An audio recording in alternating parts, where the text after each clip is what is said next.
wajib masuk ke dalam Islam secara keseluruhan, artinya jangan kita setengah-setengah masuk Islam. Artinya kita hanya masuk Islam dengan lisan kita, adapun amalan kita tidak melakukan, ini tidak boleh. Atau kita hanya sebagian amalan yang kita lakukan dalam Islam, tapi sebagian yang lain kita tinggalkan. Tidak. Seluruh yang Allah syariatkan, kita wajib terima. Dan wajib kita terapkan dalam hidup kita, jika itu adalah perintah. Jika itu sebuah kewajiban, kita wajib lakukan. Allah Subhanahu wa taala berfirman, "Ya ayyuhalladzina amanu dkhulu fis silmi kafah." Orang-orang yang beriman, masuklah kalian ke dalam Islam secara keseluruhan. Artinya jangan sebagian masuk ke Islam dengan sebagian amal, tapi amal yang lain, perintah yang lain tidak dilakukan. Atau syariat yang lain ditolak, tidak boleh. Allah juga katakan, alam tara ilal ladzina yaz'umuna annahum amanu bima unzila ilaika wa ma unzila min qablik. Tidakkah engkau melihat kepada orang-orang yang menyangka bahwa mereka beriman kepada apa yang diturunkan kepadamu dan apa yang diturunkan kepada nabi sebelumnya. Artinya tidak cukup seorang bersangka dia sudah beriman kalau dia belum mengikuti seluruh perintah agama ini, atau dia belum menerima seluruh perintah agama yang Allah perintahkan kepadanya. Dan seluruh larangan agama yang Allah larang darinya, dia belum bisa terima, tidak boleh. Kita harus menerima terlebih dahulu dengan lapang dada. Apa yang Allah perintahkan kita terima, apa yang Allah larang kita terima. Dengan apa? Dikerjakan perintahnya, ditinggalkan larangannya. Itu yang Allah perintahkan kepada kita. Allah juga berfirman, innal ladzina farraqu dinahum wa kanu syi'an lasta minhum fi syai'. Sesungguhnya orang-orang yang memecah belah agama mereka dan mereka menjadi kelompok-kelompok, maka engkau tidak termasuk bagian dari mereka. Artinya Allah melarang kita dari berpecah belah. Berpecah belah menjadi kelompok-kelompok, menjadi bergolongan,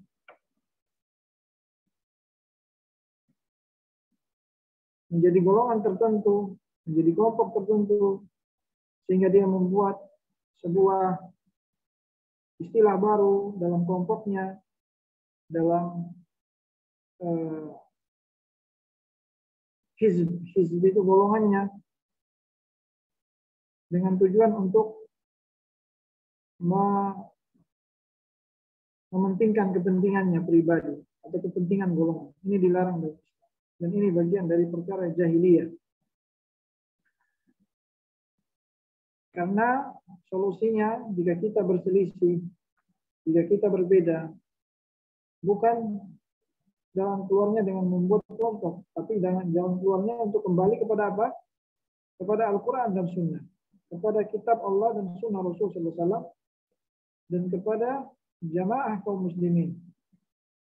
Kepada jamaah kaum muslimin. Allah berfirman, "Fa in tanaza'tum fi syai'in farudduhu ila Allahi war Rasul."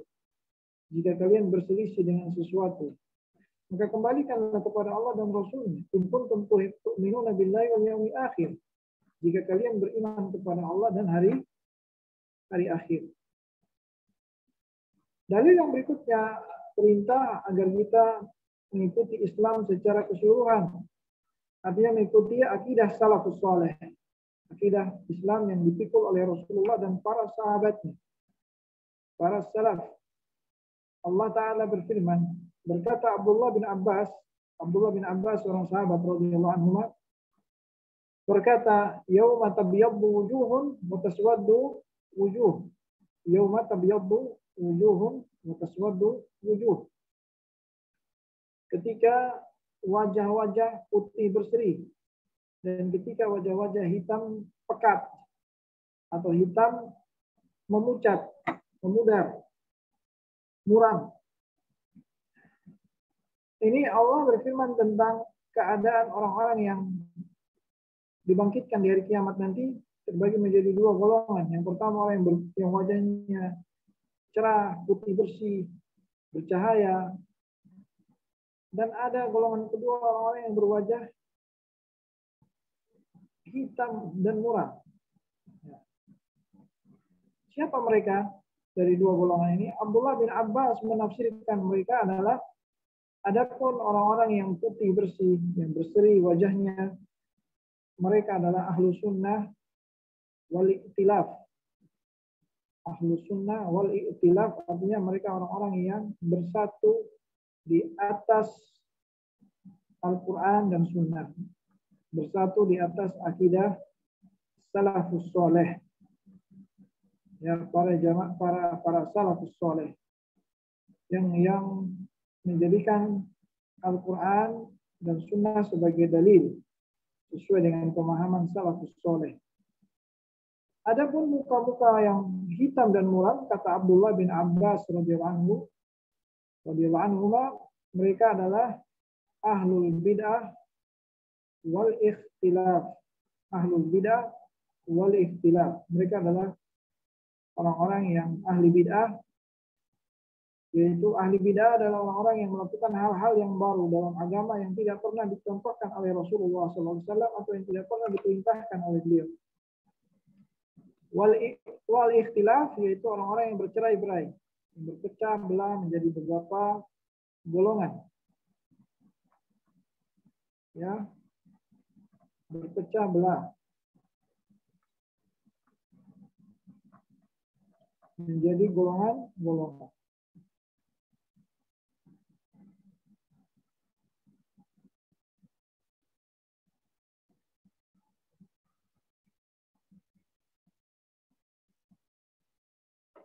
Tentu ayat tadi Abdullah bin Abbas menjelaskan yauma tabyaddu wujuhun wa taswaddu wujuh, hari ketika wajah-wajah putih berseri dan ketika wajah-wajah hitam muram. Itu ayat itu datang setelah firman Allah pada ayat sebelumnya, wa'tasimu bihablillahi jami'an. Berpegang teguhlah kalian dengan tali kekang Allah. Ya, kita harus berpegang teguh dengan tali Allah.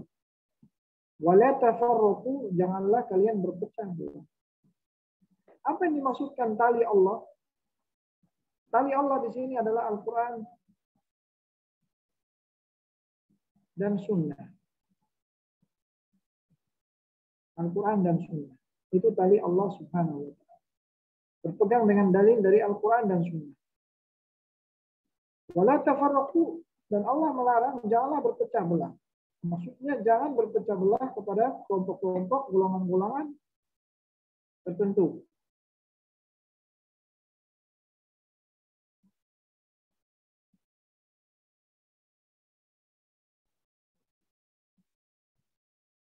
Allah juga mengatakan ayat yang setelahnya tadi, wal takum minkum ummatun yad'una ilal khairi wa ya'muruna bil ma'ruf wa yanhauna 'anil munkar. Di antara bentuk persatuan adalah jadilah kalian umat yang senantiasa mengajak kepada kebaikan dan senantiasa memerintahkan kepada hal yang ma'ruf dan melarang dari hal yang munkar. Mereka itu orang-orang yang beruntung. Wala takunu kalladzina tafarraqu. Janganlah kalian menjadi seperti orang-orang yang berpecah belah. Nah, ini Allah larang. Artinya berpecah belah tadi menjadi golongan-golongan, kelompok-kelompok yang mementingkan kepentingan individu, kepentingan kelompok.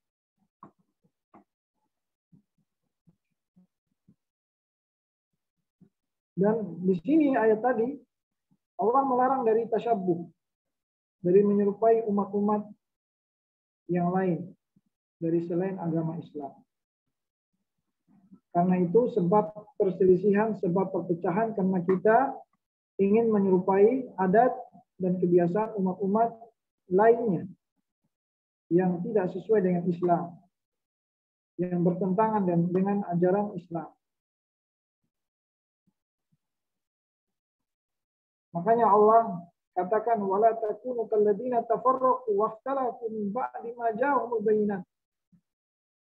Di ayat setelahnya, janganlah kalian menjadi orang-orang yang berpecah belah dan berselisih, ya, setelah datang kepada kalian kejelasan. Kejelasan di sini adalah wahyu dari Allah berupa Al-Quran dan Sunnah. Jadi setelah datang ayat dan hadis yang jelas, maka tidak boleh kita berselisih lagi dalam masalah ayat dan hadis ini yang telah disepakati oleh ulama ussalaf. Ya, yang telah dimaklumi, diketahui dan disepakati oleh para ulama ussalaf. Tidak boleh kita berpecah lagi dalam masalah, khususnya dalam masalah akidah. Tidak boleh akidah kita berpecah-pecah menjadi akidah yang berbeda. Karena Allah mengancam, wa ulaika lahum azabun azim, dan bagi mereka itu mendapatkan azab yang pedih. Mereka yang mana? Yang berpecah, yang berkelompok-kelompok, bergolong-golongan. Kenapa? Mereka meninggalkan apa yang Allah turunkan, meninggalkan Al-Quran dan Sunnah, meninggalkan dalil, dan mengikuti hawa nafsu.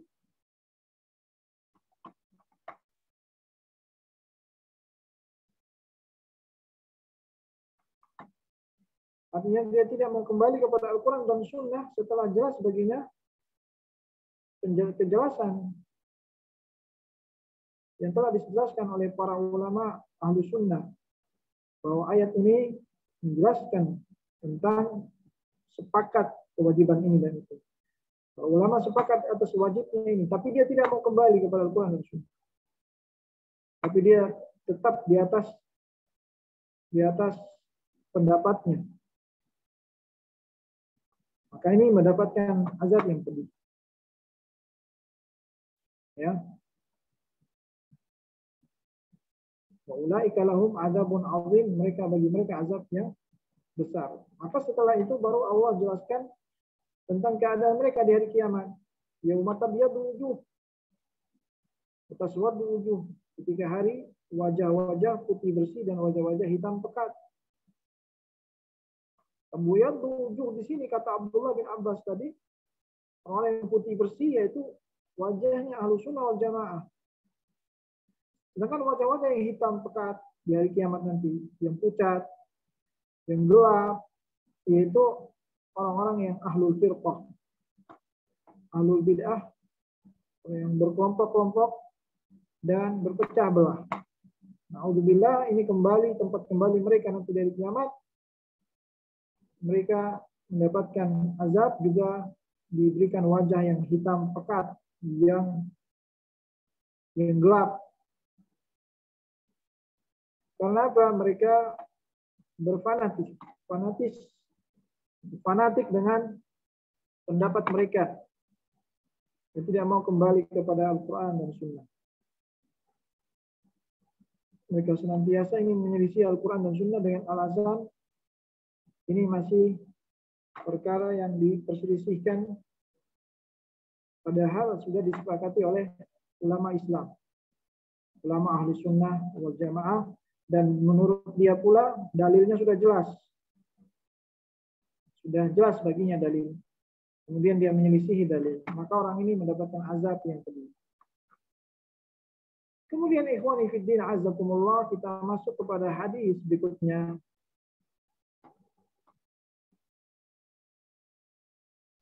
Dan umat di hari kiamat nanti. Hadis yang diriwayatkan Imam Tirmidzi dari Abdullah bin Amr radhiyallahu anhu. Rasulullah sallallahu alaihi wasallam bersabda, la ya'tiyanna ala ummati ma ata ala bani Israila hadwan na'li bin na'li hatta in kana minhum man ata ummahu alaniyatan kana fi ummati man yasna'u dhalik wa inna bani Israila tafarraqat ala 72 millah. Wa tamamul hadis qawluhu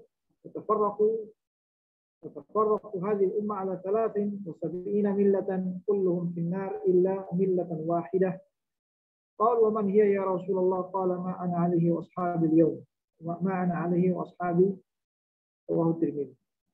Yang artinya sungguh umat Rasulullah telah memberikan kabar gaib, perkara yang akan terjadi nanti setelah meninggal Nabi SAW, yang beliau katakan berdasarkan wahyu dari Allah bahwa nanti umat Islam akan, sebagian mereka akan melakukan apa yang dilakukan oleh kaum Bani Israel. Siapa yang dimaksudkan Bani Israel di sini kalau bukan Yahudi dan Nasrani? Kalau bukan Yahudi dan Nasrani. Bagaimana? Rasulullah membagaimanakan keadaan mereka seperti sandal sejajar dengan sandal. Seperti sandal sejajar dengan sandal. Sehingga jikalau di Bani Israel ada yang berzina dengan ibunya secara terang-terangan, maka umatku pun ada yang melakukan seperti itu. Sampai perkara zina pun dengan ibu kandung diikuti oleh umat Islam. Dan sesungguhnya Bani Israel itu telah berpecah belah menjadi 72 golongan. Artinya umat Nasrani. Dan umatku terpecah, umat Islam akan terpecah belah menjadi kelompok-kelompok sebanyak 73 golongan. Semuanya tempatnya ada di neraka. Semua golongan itu tempatnya di neraka, kata Nabi SAW. Kecuali satu golongan yang selamat, yang dimasukkan ke surga. Para sahabat bertanya, ya Rasulullah, manhum millatun wahidah? Siapa mereka yang golongan yang selamat itu? Maka Rasulullah mengatakan, ma ana alaihi washabi, yaitu yang aku dan sahabat-sahabatku berada di atasnya. Artinya orang-orang yang kembali kepada sunnah Rasulullah SAW dan kembali pemahamannya kepada pemahaman para sahabat. Pemahaman terhadap dalil, mereka memahami dalil-dalil sesuai dengan pemahamannya para ashab Rasul, sahabat-sahabat Rasulullah Sallallahu Alaihi Wasallam. Di sini, ya ikhwatul iman, benar-benar Rasulullah SAW ingatkan dalam hadis yang sahih ini, hadis riwayat Tirmizi. Hadis ini hadis hasan dan telah dihasankan oleh banyak para ulama, dan bahkan sebagian ulama menjelaskan bahwa hadis ini dengan sanadnya yang banyak, selain Imam Tirmizi juga diriwayatkan Abu Dawud dan Imam Ahmad dan Ibnu Majah, maka hadis ini menjadi hadis yang sahih. Sebagaimana dijelaskan oleh Syekh Shalih Al-Fauzan, hadis sahih. Syekh Shalih Al-Fauzan menjelaskan ini, hadis ini menjelaskan tentang keadaan umat akhir zaman ini, umat yang ada di umat Nabi Muhammad SAW. Rasulullah mengingatkan umat ini dari sekarang. Kita meyakini hal tersebut karena Rasulullah sangat bersemangat dalam mengingatkan umatnya, dalam kasih sayangnya kepada umatnya agar tidak tersesat. Beliau mengabarkan akan ada nanti bagaimana seorang akan selamat, akan ada nanti beliau jelaskan bagaimana golongan-golongan yang akan selamat. Bani Israel, bahwa kaum Bani Israel berpecah belah, bagaimana dijelaskan pada ayat tadi yang sebelumnya. Ayat itu mendukung hadis ini.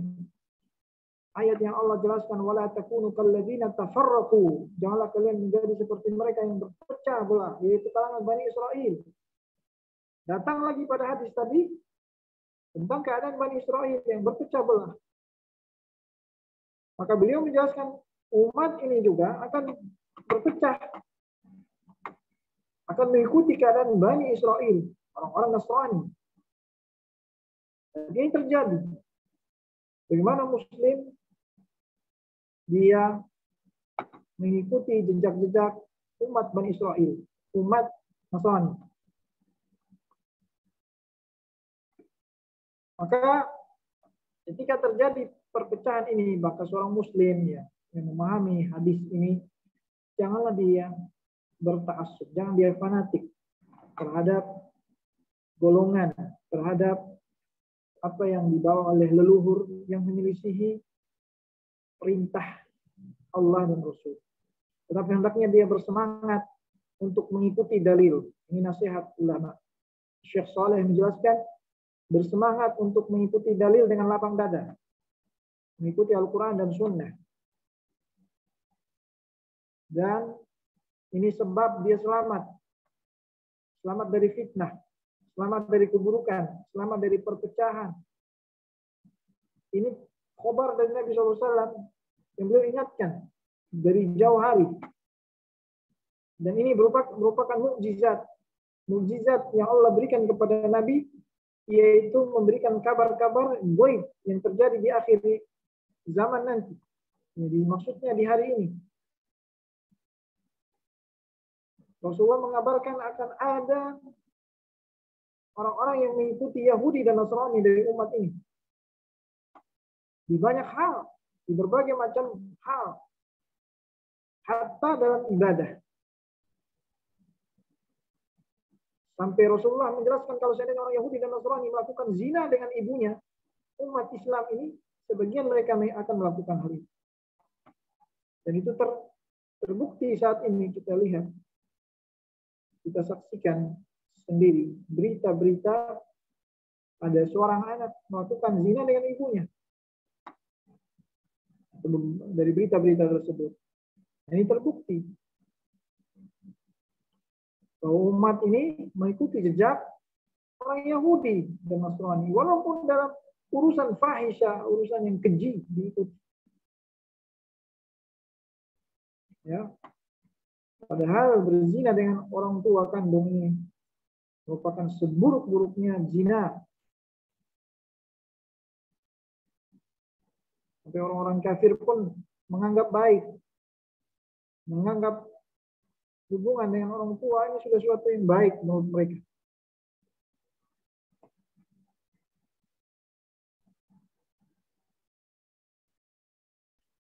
La haula wala quwwata illa billah. Maka Rasulullah menjelaskan tentang keadaan umat ini, bagaimana mereka mengikuti orang-orang Yahudi. Kata Nabi SAW, mereka mengikuti orang Yahudi dan Nasrani, hatta law dakhalu juhra dabbin la dakhaltumuh. Kalau seandainya orang-orang Yahudi dan Nasrani masuk ke lubang biawak, maka kalian akan ikut masuk. Bayangkan, lubang biawak ini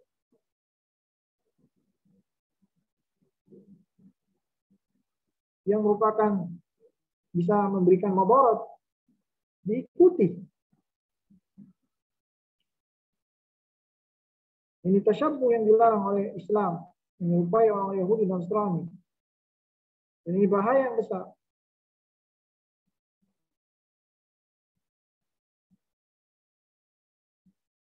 Dan orang-orang Bani Israel ini akan berpecah belah, kata Nabi SAW, menjadi 72 golongan.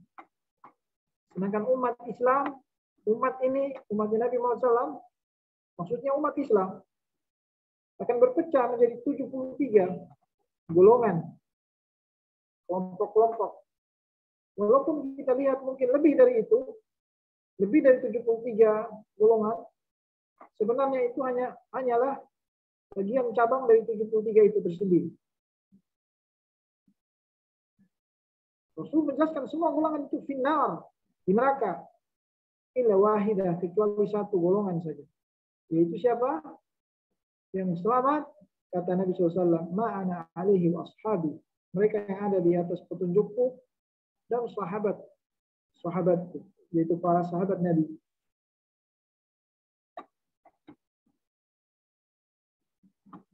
Maka setelah Nabi SAW menjelaskan umat ini akan mengikuti jejak orang-orang Yahudi dan Nasrani, beliau menjelaskan pula orang Yahudi akan berpecah belah menjadi 71 golongan di dalam hadis yang lain. Kemudian akan berpecah orang-orang Kristen, orang-orang Nasrani menjadi 72 golongan. Rasul pun menjelaskan umat Islam ini akan berpecah pula menjadi 73 golongan. Golongan yang taklid buta kepada kelompok, kepada hawa nafsu. Semua ini di neraka, kata Nabi, kecuali satu golongan. Golongan siapa? Rasulullah SAW dan para sahabatnya yang mengikuti jejak mereka. Maka tidak ada jalan keselamatan dari neraka kecuali dengan mengikuti apa? Al-Quran dan Sunnah dan manhaj salafus soleh. Sebagaimana dijelaskan oleh Syekh Shalih Al-Fauzan. Fala najata minan nar, tidak akan selamat dari neraka illa bittiba'il kitabi wa sunnah wa manhaj salafus soleh. Kecuali dengan mengikuti Al-Quran dan Sunnah dan manhaj salaf.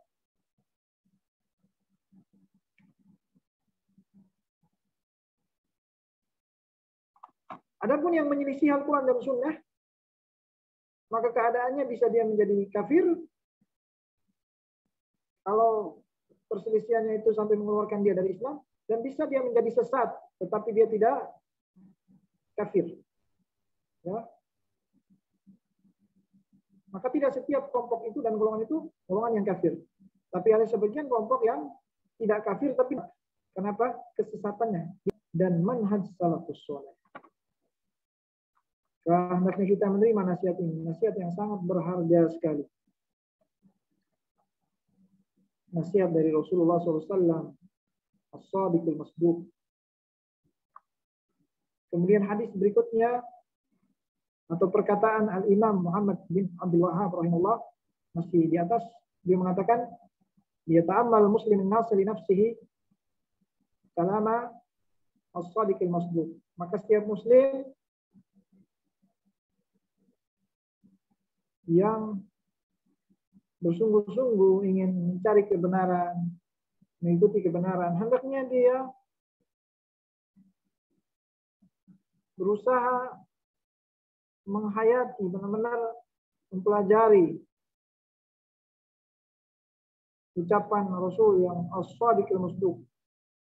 Beliau adalah as-sadiq, orang yang jujur dan yang dibenarkan, orang yang benar dan dibenarkan.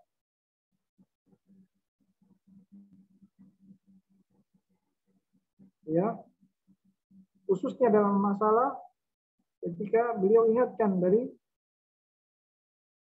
masalah perpecahan ini. Karena apa yang beliau katakan, kata Allah Subhanahu wa taala, "Wa ma yantiqu 'anil hawa." Nabi tidak mengatakan ucapan menurut hawa nafsunya. In huwa illa wahyu, kecuali ucapannya adalah wahyu Allah. Dia orang yang jujur, as-sadiq. Karena ucapan beliau semuanya adalah wahyu dari Allah. Al-masduq, yang dibenarkan.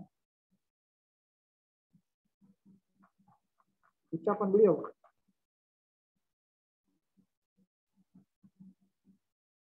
Khususan dalam ucapan beliau tadi, ma'ana alaihi washabi, yang aku berada di atasnya dan sahabat, ikuti itu. Itu yang benar.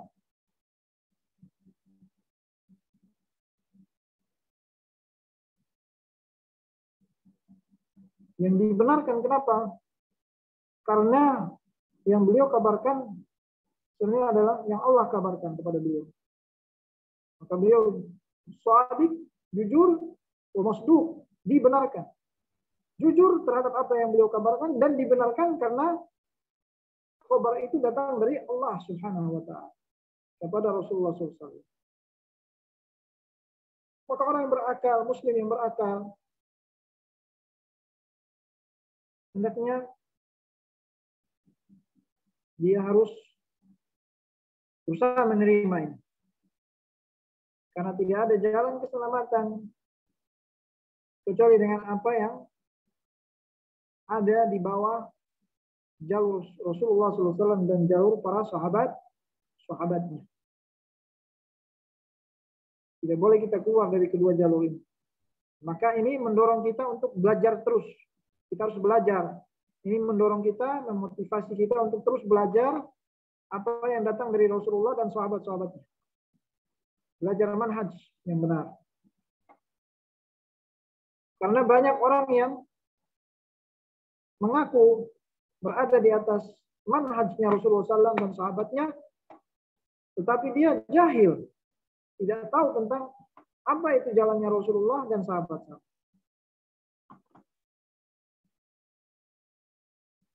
Atau mungkin dia sudah tahu jalan kebenaran, jalan Rasulullah dan sahabatnya, tapi dia benar ingin menyelisihi jalan tersebut. Maka kita perlu meluruskan niat itu.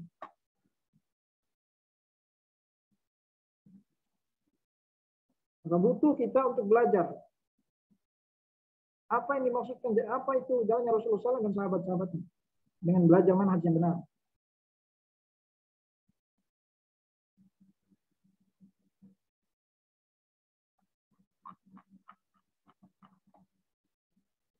Syekh Al-Imam Muhammad Abdul Wahab melanjutkan, ya lihadhil mau'idhah law waqafta min al-qulub hayata. Sungguh ini merupakan pelajaran yang sangat penting bagi orang yang memiliki hati yang hidup. Ya, orang-orang yang memiliki hati yang hidup yang bisa mengambil pelajaran.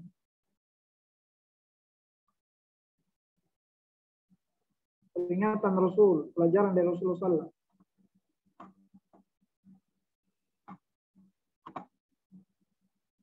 Kalau hati itu hidup, maka dia akan mengikuti dan semangat di dalam mencari kebenaran dan beramal dengannya. Semoga Allah memberikan kehidupan pada hati kita dan menjauhkan dari penyakit hati dan yang bisa membahayakan hati kita. Ya.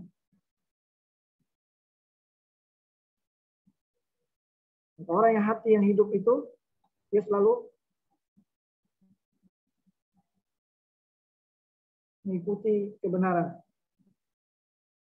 Walaupun banyak manusia yang menyelisihi kebenaran itu. Dia tidak melihat banyaknya orang yang menyelisihinya. Tetapi dia melihat kepada kebenaran itu di mana letaknya. Walaupun banyak manusia yang menyelisihi kebenaran tersebut.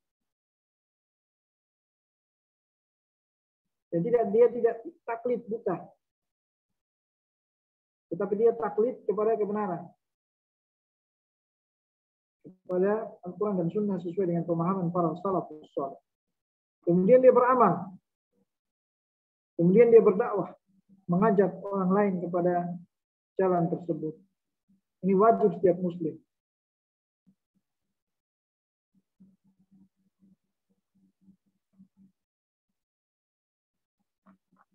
Adapun orang-orang yang mengatakan biarkan mereka berada di atas pendapat mereka, biarkan mereka berada di atas pilihan mereka, masing-masing punya kebebasan memilih agama, kebebasan memilih pendapat. Janganlah kalian menghalangi orang untuk mengikuti pendapatnya, ikutilah toleransi dalam beragama, ya, dengan alasan toleransi.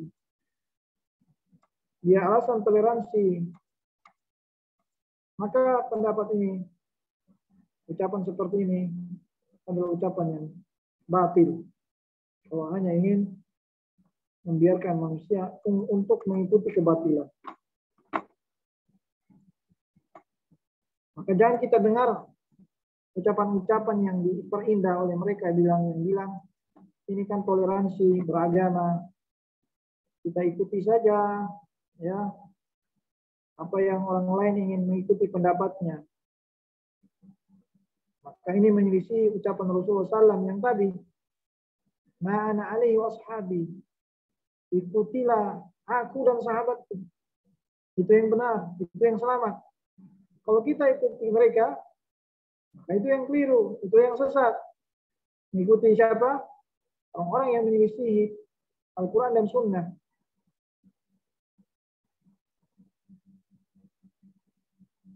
Ya. Maka setiap yang berpendapat beralasan dengan toleransi tetapi dengan tujuan ingin membela kebatilan, maka alasan itu alasan yang ditolak. Berkata Syekh Shalih Al-Fauzan, sebenarnya yang wajib diikuti itu adalah Alkitab dan Sunnah, Al-Quran dan Sunnah. Itu yang wajib kita ikuti.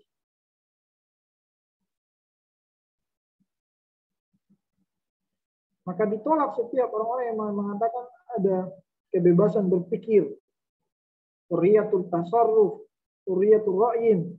Semua itu ditolak. Kebebasan untuk berpikir, kebebasan untuk berpendapat, itu semua ditolak.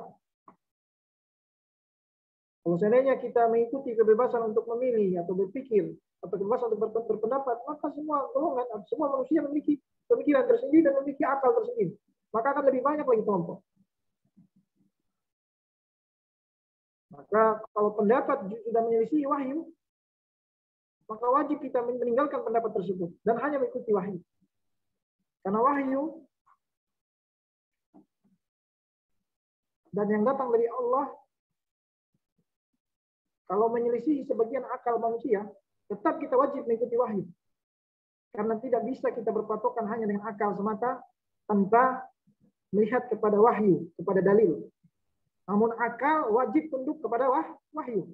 Misalnya contohnya ya, ada sebagian yang sebagian akal manusia sebagiannya menolaknya. Tapi ternyata hadis itu sesuai dengan akal, sesuai dengan maslahatnya.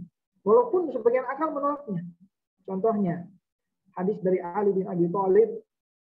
Ali bin Abi Thalib mengatakan, ada asar, "Lau kana ad-dinu bir-ra'yi." Kalau seandainya agama ini semuanya harus sesuai dengan pendapat. Kalau agama ini harus sesuai dengan pendapat atau dengan akal kita semata, kata Ali, lakana asfalul khuffi aula bil mashi min a'lah. Tentu sepatu yang ketika Rasulullah memerintahkan untuk berwudu dengan mengusap di bagian atas sepatu.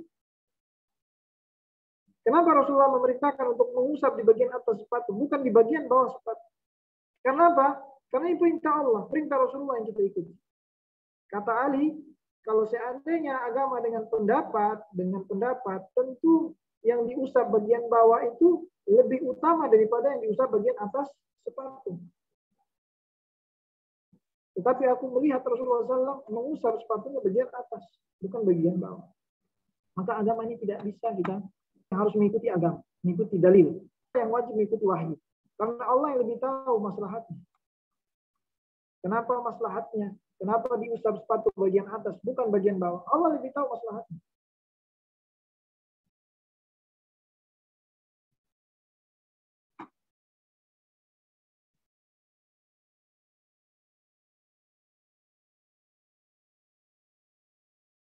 Baik.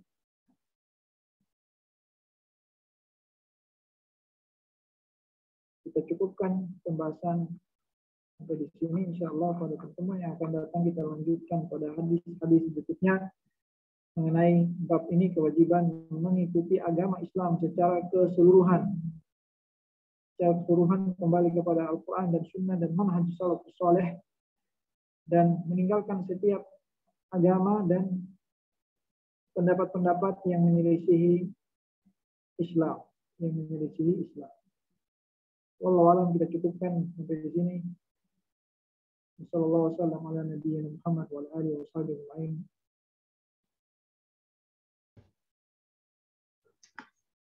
Tapi mungkin belum ada yang ingin ditanyakan Ustadz. Mungkin dari Ustadz ada nasihat penutup. Tafadhol Ustadz. Baik. Alhamdulillah ya ikhwan. Setelah membahas masalah bab ini, kembali kepada Al-Quran dan Sunnah, dan masuk Islam secara keseluruhan, telah dijelaskan dalil-dalilnya, maka nasihat yang saya berikan di sini sesuai dengan nasihat yang telah diberikan oleh Syekh Shalih Al-Fauzan tadi, melalui kesimpulan pembahasan tadi, bahwa kita wajib untuk mengikuti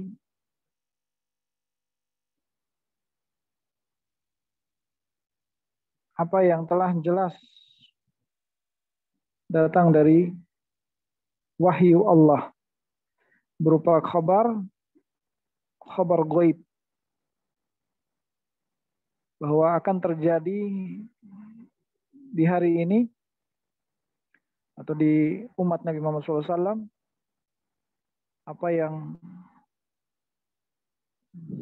sangat menakutkan, yaitu umat-umat Muslim akan mengikuti jejak-jejaknya kaum-kaum Yahudi dan Nasrani, sejengkal demi sejengkal, sehasta demi sehasta, sampai ketika mereka masuk ke dalam lubang biawak akan diikuti. Bahkan perbuatan zina pun dilakukan dengan ibu kandung diikuti.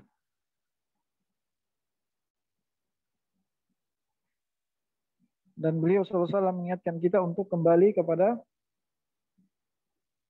beliau menjelaskan tentang perpecahan umat ini. Yang perpecahan itu sebenarnya mengikuti perpecahan umat-umat sebelumnya. Umat-umat Yahudi berpecah menjadi 71, umat Nasrani menjadi 72, umat Muslim menjadi 73 golongan. Semuanya di neraka kecuali satu. Artinya 72-nya di neraka dari golongan-golongan yang ada dalam Muslim. Sebagian golongan ada yang kafir, sebagian lagi ada yang sesat. Semua di neraka. Kecuali satu yang masuk surga. Yaitu mereka yang kembali kepada Al-Quran dan Sunnah dan kepada Rasulullah SAW dan para sahabatnya. Ma'ana alaihi wa ashabi. Maka kita harus berlapang dada dalam menerima apa yang ada datang dari Rasulullah dan sahabat-sahabatnya. Dan kita harus belajar. Di sini kita dituntut untuk terus belajar. Belajar manhaj yang benar dari Rasulullah dan sahabatnya. Tidak sekadar pengakuan. Karena banyak dari kaum muslimin yang mengaku, saya mengikuti Al-Quran dan Sunnah. Setiap muslim, setiap golongan mengatakan, saya mengikuti Al-Quran dan Sunnah.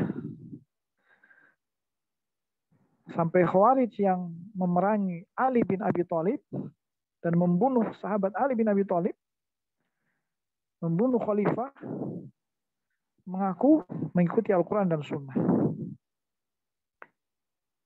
Itu pula Syiah Rafidhah yang mengkafirkan sahabat-sahabat Nabi, mengaku mengikuti Al-Quran dan Sunnah. Tapi pengakuan tidak cukup. Yang membedakan antara ahlu sunnah yang sebenarnya dan ahlu sunnah yang hanya pengakuan itu satu. Tadi yang Rasulullah katakan, ma'ana alihi washabi. Mereka yang mengikuti aku dan sahabat-sahabatku.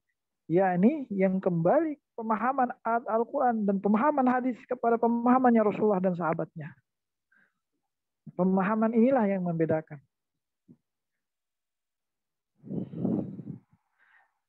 Mereka yang memahami Al-Quran dan hadis dengan pemahaman mereka, dengan hawa nafsu mereka, mereka keluar dari golongan yang benar. Dan tidak setiap pemahaman Al-Quran dan hadis itu sesuai dengan akal kita. Terkadang ada yang sulit bagi akal untuk menerimanya. Seperti apa? Mengusap ketika berwudu di atas sepatu. Rasulullah di dalam ketika kita memakai sepatu, misalnya sedang safar atau sedang mukim, memakai sepatu dan sudah berwudu, kita disyariatkan untuk ketika berwudu cukup mengusap saja di sepatu tanpa melepas sepatu. Bagi orang yang sulit untuk melepas sepatu, dia cukup mengusap kalau dia sudah berwudu sebelumnya. Kemudian dia pakai sepatu dan ingin wudu lagi setelah batal, cukup dia mengusap di atas sepatu dengan tangannya. Kenapa yang di atas diusap, bukan di bawah sepatu? Karena ini perintah Rasulullah. Maka yang kita ikuti di sini ikhwatul iman, ma'ana alaihi washabi. Ya, apa yang ada di atas ini sesuai dengan pendapatku dan para sahabat, sesuai dengan apa yang aku katakan dan apa yang dijelaskan oleh para sahabat. Kita menerima dalil tanpa harus menolak dengan sekedar pendapat tertentu. Dan inilah yang membedakan, yang bisa menyelamatkan kita dari kesesatan, dari azab neraka, dari ancaman, dari ancaman hitamnya wajah seorang di neraka nanti. Dibangkitkan dalam keadaan gelap. Ya, kita berharap kita dibangkitkan berwajah putih, bersih, berseri, dan dimasukkan dalam surga Allah Azza wa Jalla. Untuk itu, tetaplah kita belajar, menuntut ilmu, dan ini kuncinya. Belajar dan belajar, istiqomah di atas belajar. Kita istiqomah di atas belajar dan jangan pernah kita merasa lelah